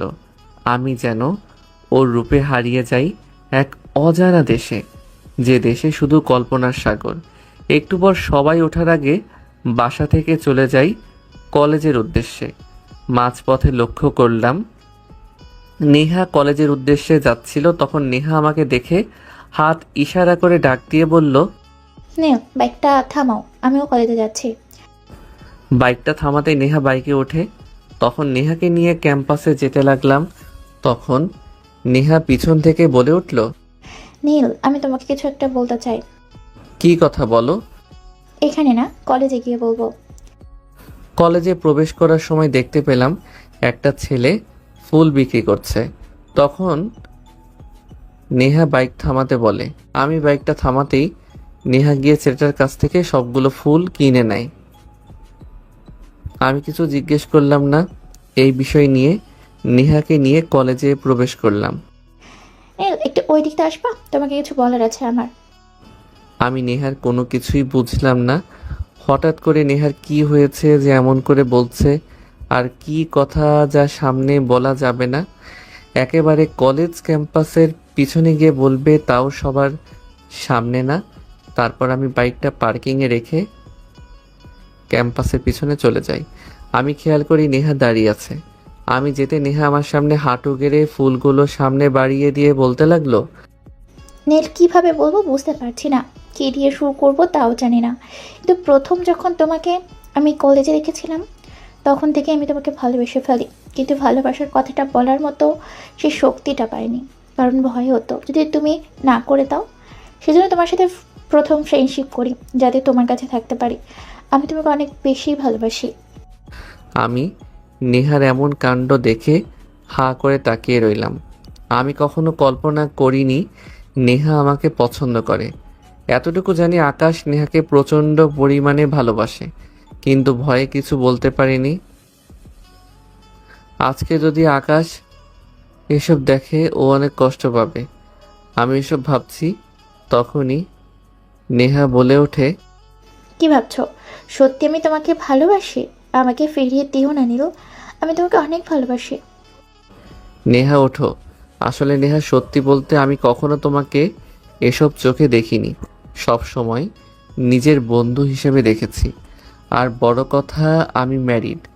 আমার মুখে এই কথাটা শুনে নেহার চোখ জ্বলজ্বল করতে লাগলো। মনে হচ্ছে এখনই ওর চোখ দিয়ে পানি পড়বে। কি বলো তুমি সব? কিন্তু আমি তো এসব কিছুই জানি না। তখন নেহাকে সব কিছু বলি, কিভাবে নীলার সাথে আমার কি হয়েছে। এরপরে নেহাকে বলি আকাশ ওকে অনেক ভালোবাসে। তখন নেহা চোখ মুছতে মুছতে ওখান থেকে চলে যায়। তখন পিছন থেকে আকাশ ডাক দেয়, কি রে নেহা, এভাবে কান্না করতে করতে চলে গেল কেন? তখন আকাশকে নেহার সাথে হয়ে যাওয়ার সব কথা খুলে বলি। তুই তো জানিস আমি কতটা ভালোবাসি নেহাকে। আমি নেহাকে বলেছি তোর কথা। এখন বলে কি হবে? ও তো তোকে ভালোবাসে, আমাকে না। তুই গিয়ে ওকে তোর কথাটা বল। এই সময় ওর একজন পাশে মানুষের প্রয়োজন। তুই ওর পাশে থাকলে ও তোকে মেনে নিবে। যাবো যদি? দূর শালা যা। আচ্ছা যাচ্ছি। এরপর আকাশকে জোর করে নেহার কাছে পাঠিয়ে দিয়ে শালাকে পাঠিয়েছে। আধা ঘন্টা হয়েছে, এখনো আসছে না। একটু পর খেয়াল করলাম শালা প্রায় আধা ঘন্টা পরে আমাদের কাছে এসেছে। মুখে দেখলাম হাসি লেগে আছে। তখন অনিক বলল, কি রে মামা, তোর তো মনে দেখি লাড্ডু ফুটতেছে, কাহিনী কি? না, বলবো না। কেন, কি হয়েছে? এমন ঢং না করে বল। না দোস্ত, আমার লজ্জা করে। ওকে মেয়েদের কাপড়ের ভেতর রেখে আয় তো। আরে এমন করে কেন বলছিস? আসলে মামা নেহা রাজি হয়েছে। শালা আকাশকে ধরে বললাম, চল। কোথায় যাব? শোনা গো আমার, কিছু বুঝে না ট্রিট দিবি, চল। এখনই দেওয়া লাগবে? তোর সাথে কি আমরা মজা করছি ভাবছিস? না দিলে দুইজন দুই হাত পা ধরে তুলে নিয়ে যাব। জানা হয়ে গেছে, তোর আমার পকেটটা খালি করার ধান্দায় আছিস। কলেজে আর ক্লাস করিনি। আকাশ অনেক সহ রেস্টুরেন্টে চলে যাই ওদের সাথে। আরও কিছু সময় কাটিয়ে বিকেলবেলা বাসায় চলে যাই। বাসায় ঢুকে দেখি তো আমি হাঁ করে তাকিয়ে আছি, কারণ পুরো বাড়ি জুড়ে অন্ধকার। বাসায় প্রবেশ করতে লাইট জ্বলে ওঠে। তখন উপরের রুমে যেতে লাগলে পিছন থেকে, দাঁড়াও বাবা, কোথায় যাচ্ছ? তোমার সাথে আমার বোঝাপড়া বাকি আছে। খেয়াল করলাম আম্মুর হাতে একটা লাঠি, পাশে মিনা দাঁড়িয়ে। তখন ভয়ে ভয়ে বলতে লাগলাম, কিসের বোঝাপড়া আম্মু? আমার বৌমা কোথায় সেটা বল। বললাম তো। আর কয়দিন পর কিছু বলতে না দিয়ে পিচ্ছি বলল, দেখেছো আম্মু, বললাম না ভাইয়া মিথ্যে বলবে। এসব কি শুনছি নীল তোর নামে? আমার আর কিছু বোঝার বাকি নেই শয়তান। পেতনিটা সব কিছু আম্মুকে বলে দিয়েছে। তখন আব্বু আবার বলল, কিরে কথা বলছিস না কেন? তুই নাকি বৌমাকে বাসায় আনতে চাসনি? কে এসব বলল? তো ঢং করিস না, মিনা সব বলেছে। তোর সাথে নীলার কি সম্পর্ক বল, আর আমার বৌমা কে? তুই কেন ঘরে আনলি না? আমার তো নীলাকে খুব পছন্দ হয়েছে। আমি না, ঠিকই বলছো, মেয়েটা অনেক ভালো। আমার ঘরে আসলে আমাদের এই ছাগল ছেলেটাকে মানুষ করতে পারবে। না আপু, তোমার ছেলে ছাগল না, গরু বলা দরকার। রুমের যে হাল করে রাখে। ওই পেতনি, তোকে কিন্তু আমাকে একটা ভেঙচি দিয়ে আম্মুর পিছনে লুকিয়ে যায়। তখন হঠাৎ করে আমার ফোনে একটা কল আসে। হ্যালো, কে? হা হা হা, তোর জম বলছি, আমি ডেভিল। কি ভেবেছিস তোকে আমি এত সহজে ছেড়ে দিব না? এত সহজে না। তোকে 12 ঘন্টা সময় দিচ্ছি, এর মধ্যে তুই যদি না আসিস তাহলে তোর বউকে আমি শেষ করে দিব। ডেভিল, তোকে আমি ছাড়বো না। আমার নীলার যদি কিছু হয় তোকে আমি কেটে কুকুরকে খাওয়াবো। কি হয়েছে? আব্বু, নীলাকে ডেভিল তুলে নিয়ে গেছে। ও কোথায় আছে বলছে না। আমি কিছু জানি না, তুই যেভাবে হোক আমার বৌমাকে বাঁচিয়ে আন। আমি পুলিশকে কল করে সব কিছু বলছি। দাঁড়াও, আমি আকাশ আর অনিককে কল করি, তুমি পুলিশ নিয়ে রেডি থাকো। তখন আমি আকাশ আর অনিককে কল করে সব কিছু বলি। ওরা কিছু সময়ের মধ্যে চলে আসে। এখন কি করবি? তুই তো ঠিকানাও জানিস না। আমি নীলার ফোনে একটা ট্র্যাকিং অ্যাপ নামিয়ে রেখেছি, তাই ওর লোকেশন আমরা খুঁজে পাবো। আমি লোকেশন দেখি আমাদের কলেজের পিছনের পুরনো বাড়িতে। এটা তো আমাদের কলেজের পিছনে। আমি বাইক বের করছি, তোরা তাড়াতাড়ি বের হ। আমি আকাশ সহ বাইকে করে লোকেশনের দিকে যেতে লাগলাম। হা হা হা, সুন্দরী, তোমার রূপে আমি মুগ্ধ। এই রূপটা আমার যে চাই। তুই যদি নীলের বউ না হতিস, এই রূপে আমি তারপরও পাগল হয়ে যেতাম। আমাকে ছেড়ে দে, তোকে কিন্তু আমার স্বামী ছাড়বে না। হা হা হা, তোর স্বামী কখনোই খুঁজে পাবে না তোকে। হে আল্লাহ, আমি কি এই জানোয়ারের কাছে আমার সতীত্ব হারাবো? তুমি আমাকে বাঁচাও মালিক, তুমি আমার স্বামীকে আমার হেফাজত করতে পাঠাও। হা হা, আজ আমি মাস্তি করব তোকে নিয়ে। এই তোর ফিগার দেখে আমি পাগল হয়ে গেছি রে। এই তোরা সবাই বাইরে যা। আমি খেয়াল করলাম ছেলেটার শার্ট খুলে আমার সামনে আসতে লাগলো। আকাশ, তোরা ওই পাশ দিয়ে ওদেরকে ধর, আমি ভিতরে যাচ্ছি। আকাশ আর অনিক ওই ছেলেগুলোকে মারতে লাগলো। আমি ভিতরে ঢুকতেই দেখি ডেভিল নীলার সাথে হাতাহাতি করতে লাগলো। এক পর্যায়ে নীলা ঠাস করে ডেভিলকে একটা থাপ্পড় দেয়। তখন ডেভিল নীলাকে যখনই মারতে যাবে আমি পিছনে থেকে ডেভিলকে একটা লাথি দেই। ডেভিল গিয়ে ছিটকে পড়ে নিচে। আমাকে সামনে দেখতে পেয়ে নীলা যেন প্রাণ ফিরে পায়।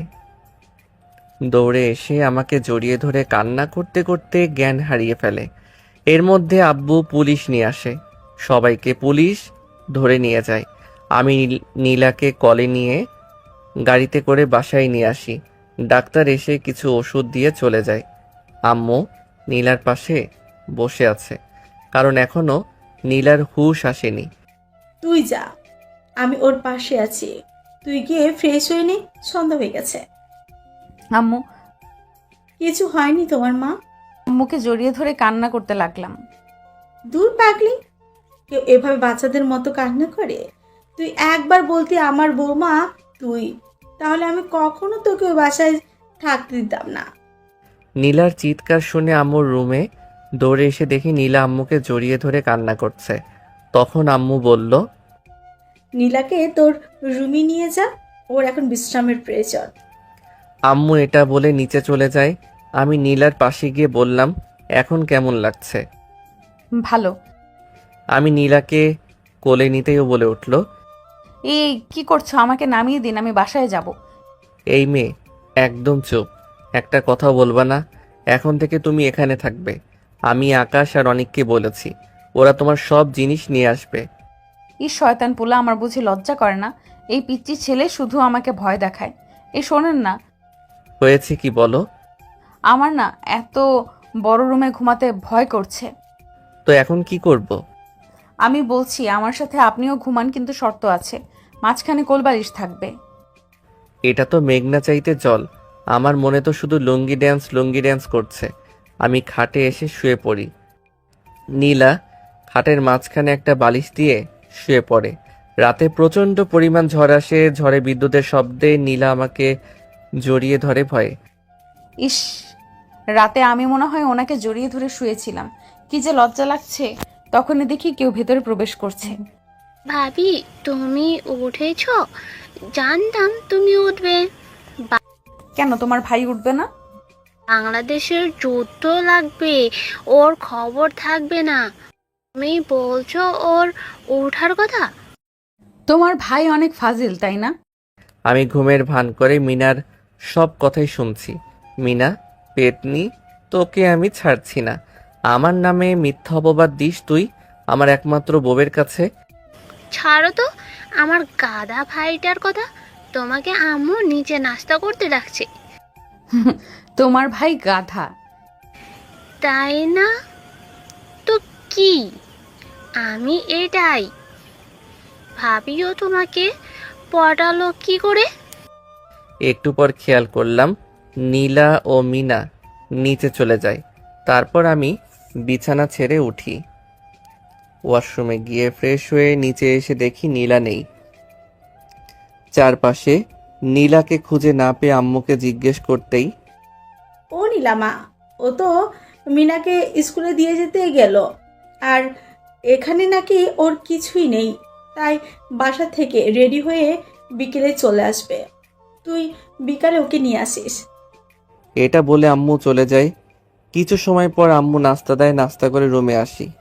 রুমে এসে রেডি হয়ে নীলার বাসার উদ্দেশ্যে রওনা দিই। যাওয়ার সময় দেখি আকাশ ও অনিক আমার দিকে আসছে। কে রে মামা, কোথায় যাচ্ছিস তুই? এই তো নীলা নাকি ওর বাসায় গিয়েছে, তাই ওকে নিয়ে আসবো। আর তোদেরকে যে বলেছি ওর সব কিছু নিয়ে আসার জন্য, কি করেছিস? আরে আমরা লোক পাঠিয়ে দিয়েছি, সব কিছু অলরেডি প্যাকিং করে মনে হয় তোর বাসায় পৌঁছে দিয়েছে। তা তো বুঝলাম, কিন্তু তোরা সকালবেলা হঠাৎ করে আমার বাসার দিকে? হ্যাঁ মামা, আসলে তোকে একটা খবর দিতে এসেছি। কি খবর বল? না, আমার খুব লজ্জা করছে। এই আকাশ, তুই বল না। আহা শোনা গো আমার, সেদিন তো খুব বড় করে আমার কথা বলেছিস। আসলে মামা হয়েছে কি, ওই শালার আগামীকালকে এঙ্গেজমেন্ট হবে, তাই পার্টি দিয়েছে। তাই সন্ধ্যায় তুই ভাবিকে নিয়ে পার্টিতে যাবি। কিছু সময় পর খেয়াল করলাম ওয়াশরুমের দরজা খোলার শব্দ। তখন নীলা তোয়ালে পেঁচানো অবস্থায় ওয়াশরুম থেকে বের হয়ে আসে। এই আপনি এখানে কেন? নীলাকে এমন অবস্থায় খুব হট দেখাচ্ছিল। আমি যেন ওর থেকে চোখ ফিরাতে পারছি না। দেখ শয়তানটা কিভাবে তাকিয়ে আছে।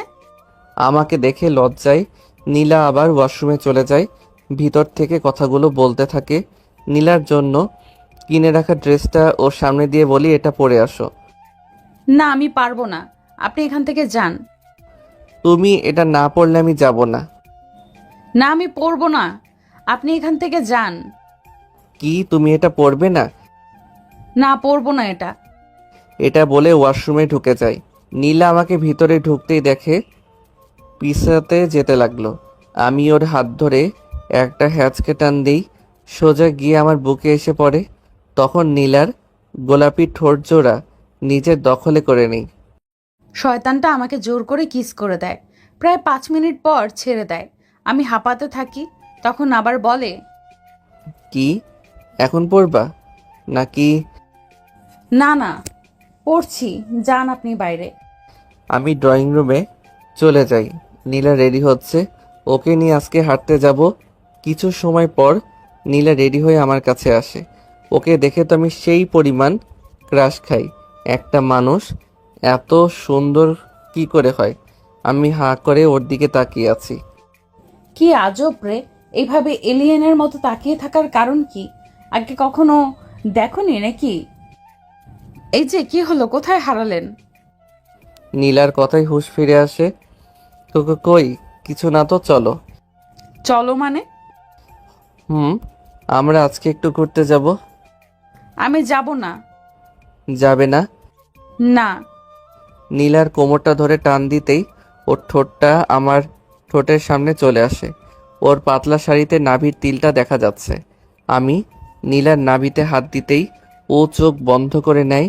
আমার মুখের সামনে এনে বলতে থাকে, কি যাবে নাকি? আবার দেওয়া লাগবে? না না, আমি যাচ্ছি। এই তো লক্ষ্মী মেয়ের মতো রাজি হয়ে গেলে। তখন নীলাকে নিয়ে রিকশায় করে সারাদিন ঘোরাঘুরি করি। সন্ধ্যার সময় ওকে নিয়ে একটা শপিং মলে ঢুকতেই, এখানে কেন নিয়ে আসলেন? আরে ভিতরে আসো, ভয় পাওয়ার কিছু নেই। আমি আগে কখনো এত বড় শপিং মলে আসিনি। উনি আমাকে জোর করে শপিং মলের ভেতরে নিয়ে যায়। নীলাকে একটা দোকানে নিয়ে অনেকগুলো শাড়ি দেখাতে থাকি। অনেক খোঁজার পর আমার আর নীলার জন্য এক কালারের একটি শাড়ি আর পাঞ্জাবি নেই। এরপর দোকান থেকে বাসায় চলে আসি নীলাকে সাথে নিয়ে। পিছনে আসার সময় নীলা কিছু বলতে চেয়েছিল, কিন্তু ওকে কিছু না বলতে দিয়ে চলে আসি। বাসায় আসতেই আম্মু, কিরে সারাদিন কোথায় ছিলি? তোকে কয়বার আকাশ আর অনেক কল করেছে, তুই ধরলি না? ফোনটা হাতে নিয়ে দেখি ফোনটা অফ হয়ে আছে। তখন আম্মু আবার, নীলাকে নিয়ে যে আজকে অনেকের এঙ্গেজমেন্টে যাওয়ার কথা ছিল, এখন যা নীলাকে নিয়ে ওপরে যা। আর নীলামা, তুমি রেডি হয়ে নাও, তোমরা আজকে একটা পার্টিতে যাবে। জি আম্মু। আমি আম্মুর রুমে গিয়ে আমার আগের কোন ড্রেসটা নতুন আছে দেখছি, কারণ ওখানে সবাই বড়লোকের ছেলে মেয়েরা যাবে, কিন্তু আমার তো কোনো দামি ড্রেস নেই। তখনই দেখি দরজা খোলার শব্দ। তুমি আম্মুর রুমে কি করো? আমি তো আম্মুর রুমে সব কিছু রাখছি। এটা বলা মাত্র শয়তানটা রাগে চোখে আমার দিকে তাকালো। আমি ভয়ে বললাম, কেন, কি হয়েছে? নীলার হাত ধরে টান দিয়ে উপরে আমার রুমে নিয়ে আসি। নীলাকে রুমে নিয়ে এসে শপিং মল থেকে আনা শাড়িটা দিয়ে বলি, এটা গিয়ে পরে আসো। না, আমি যাব না। নীলার হাতটা দেয়ালের সাথে চেপে ধরতেই বলে ওঠে, আউচ, প্লিজ ছাড়ুন, ব্যথা করছে। নীলার ফর্সা হাত চেপে ধরার কারণে ওর হাত লাল হয়ে যায়। না, আগে বলো পরে আসবে। আপনি ছাড়ুন, আমি যাচ্ছি। নীলা ওয়াশরুমে চলে যায় ড্রেস চেঞ্জ করতে। আমি রুমে বসে ব্যাগ থেকে নীলার সাথে ম্যাচিং করা পাঞ্জাবিটা নিয়ে পরে নিচে এসে অপেক্ষা করতে থাকি।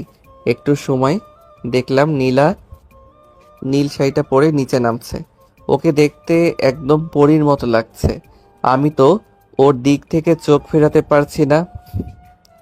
নীলাকে নিয়ে গাড়ি করে অনেকের পার্টিতে চলে যাই। ওখানে পৌঁছে দেখি অনেক দাঁড়িয়ে আছে। আমাকে দেখতেই কাছে এসে বলল, তোরা এখন আসার সময় হলো? আমার কাজিনরা সবাই তোকে দেখার জন্য দাঁড়িয়ে আছে। আমি নীলাকে একটা টেবিলে বসিয়ে দিয়ে অনেকের কাজিনদের সাথে দেখা করতে গেলাম। আমি খেয়াল করলাম আমি মেয়েগুলোর কাছে যেতেই তখনই নীলা আমার পিছু পিছু আসতে লাগলো। তাই ওকে আরও একটু রাগানোর জন্য অনেকের কাজিনদের সাথে হেসে হেসে কথা বলতে লাগলাম। জীবনে কি ছেলে দেখেনি যে আমার পিচ্চি জামাইকে নিয়ে ওদের এমন করতে হবে? আমি পিছনে লক্ষ্য করলাম নীলা রেগে গজগজ করতে করতে পেছনে একটা টেবিলে এসে বসলো। আমি ফারজানার সাথে কথা বলছিলাম, তখন আকাশ এসে বলল, নীল, কাম তো সারছে। ভাবি তো তোর এসব দেখে রাগের মাথায় জুস ভেবে হুইস্কি খেয়ে ফেলছে। আমি গিয়ে দেখি নীলা মাতলামো করছে। তখন কোনো রকম নীলাকে গাড়িতে উঠিয়ে বাসায় নিয়ে আসি, কোলে করে রুমে নিয়ে যাই। রুমে যাওয়ার পরে নীলা মাতাল অবস্থায় বলতে লাগলো, এই এই এইদিকে, আমি কি দেখতে হট না? তুমি তো খুব সুন্দরী। তাহলে তুই ওই মেয়েগুলোর সাথে এভাবে মিশতে গেলি কেন? আমাকে কিস কর। না ম্যাম, আমি পিচ্ছি, ছেড়ে দেন। চুপ, তোকে আমি আজ ছাড়বো না। আজকে তোকে আমি রোমান্টিক অত্যাচার করব। নীলার এসব কথা শুনে আমি ফোন বের করে সব ভিডিও করে রাখি। এরপর নীলা আমার উপর ঝাঁপিয়ে পড়ে। বাকি কথাটা না হয় ইতিহাস থাকুক। ইস, রাতে ওদের এখানে কি একটা নতুন জুস খাওয়ার পর আমার মাথাটা প্রচুর পরিমাণ ঘুরছিল। সকালবেলা নীলার দিকে তাকিয়ে দেখি ও ওর শরীরে এমন অবস্থা দেখে কান্না চোখে বলতে লাগলো, এ এ আপনি আমার সাথে রাতে জোর করে কি করেছেন? আমি করেছি? আমি এসব কিছুই বুঝি না, আমি পিচ্ছি। একদম নাটক করবেন না। আপনি আমার সাথে এমন কেন করলেন? জানি আমি, ওকে এখন বোঝানো সম্ভব না। গতকাল রাতে কি হয়েছে তাই গতকাল রাতে ফোনের মধ্যে ভিডিও করার সেই ভিডিওটা ওকে দেখাই। এরপরে চুপ হয়ে বসে থাকে, আর কোনো কথা বলে না। আমি রুম থেকে চলে যাই। প্রায় 10 মিনিট পর রুমে এসে দেখি নীলা ওয়াশরুমে। তাই আর ওকে ডাকাডাকি না করে আমার ওয়ালেটটা খুঁজতে লাগলাম। হঠাৎ করে একটা ডায়েরি সামনে এসে পড়ে। উপরে লেখা আছে আমার জীবন। বুঝতে বাকি রইল না এটা নীলার ডায়েরি। তাই ডায়েরিটা নিয়ে ছাদে চলে যাই। ওখানে গিয়ে ডায়েরিটা খুলি, তখন ডায়েরিটায় লেখা, আমি যখন খুব ছোট তখন আমার বাবা মারা যায়। তখন মা ও এই পৃথিবীতে আমাকে ছেড়ে চলে যায়। আমি তখন একা হয়ে যাই। ওই একাত্ম জীবনে আমার প্রিয় বলতে আমার খালাই আছে। মাত্র 8 বছর বয়সে নিজের মা বাবাকে হারাই। খালা অনেক কষ্ট করে মাধ্যমিকটা শেষ করায়, কিন্তু আমি যে হতভাগী, আমার জীবনে কেউ থাকে না। একসময় আমার খালাও অসুস্থ হয়ে মারা যায়। নিজে অনেক কষ্ট করে পড়াশোনাটা শেষ করি। সব সময় আল্লাহর কাছে চেয়েছি আমার জীবনের জন্য এমন একজনকে দেওয়ার জন্য যে আমাকে সব সময় বুঝবে, আমাকে ভালোবাসবে। আল্লাহ আমার কথাটা রেখেছে। নীল খুব ভালো একটা ছেলে, আমার জুনিয়র হলেও আমাকে খুব ভালোবাসে, কিন্তু ওকে আমি মেনে নিতে পারবো না, কারণ ওর বাবা মা আমাকে ওদের ছেলের বউ হিসেবে মানবে না, কারণ আমি যে এতিম। আজকে আমি খুব খুশি, কারণ আমার জীবনে যা পাইনি তা আমার স্বামী আমাকে দিয়েছে। সব সময় চেয়েছি নিজের শ্বশুর শাশুড়িকে মায়ের মতো দেখব। আল্লাহ হয়তো আমার কথা রেখেছে। আমি একজন মা ও বাবা পেয়েছি। ও যেন বোঝে না আমি ওকে অনেক ভালোবাসি। ও কেন বোঝে না আমি ওকে এত ভালোবাসি? কিন্তু আমারও তো ইচ্ছে আমাকে কেউ রোম্যান্টিকভাবে প্রপোজ করুক। যতদিন না ও আমাকে প্রপোজ করছে আমি রাজি হব না। বলে দিলাম শয়তান পোলা। Last page. আর কিছু লেখা নেই।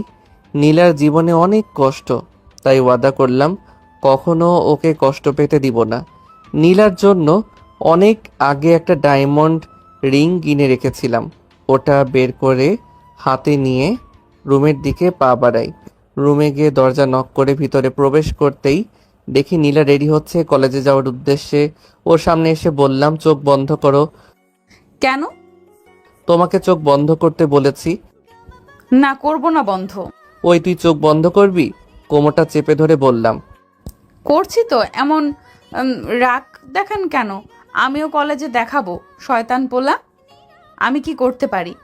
নীলা চোখ বন্ধ করতেই আমি ওর সামনে হাঁটু গেড়ে বসে বলতে লাগলাম, যদি কখনো হারিয়ে যাই ওই দূর তারার দেশে, তখনও কি তুমি খুঁজবে আমায় হাত বাড়িয়ে ভালোবেসে? যদি কোনো দিন নিভে যায় আমার আশার প্রদীপ, তুমি কি তখন জ্বালাবে আলোর দ্বীপ? যদি আমি কখনো হারিয়ে যাই দূর দিগন্তে, তখনও কি আমি থাকবো তোমার মনের সীমান্তে? বাসবি কি ভালো, থাকবি কি সারা জীবন? নীল নীলান্তে বাসছি ভালো, বাসতে চাই তোমাকে সারাটা জীবন প্রিয়। ভালোবেসে হাত বাড়িয়েছি, ধরবে কি হাত? কথা দিচ্ছি জীবনে যত ঝড় তুফান আসুক না কেন, ছাড়বো না তোমার হাত।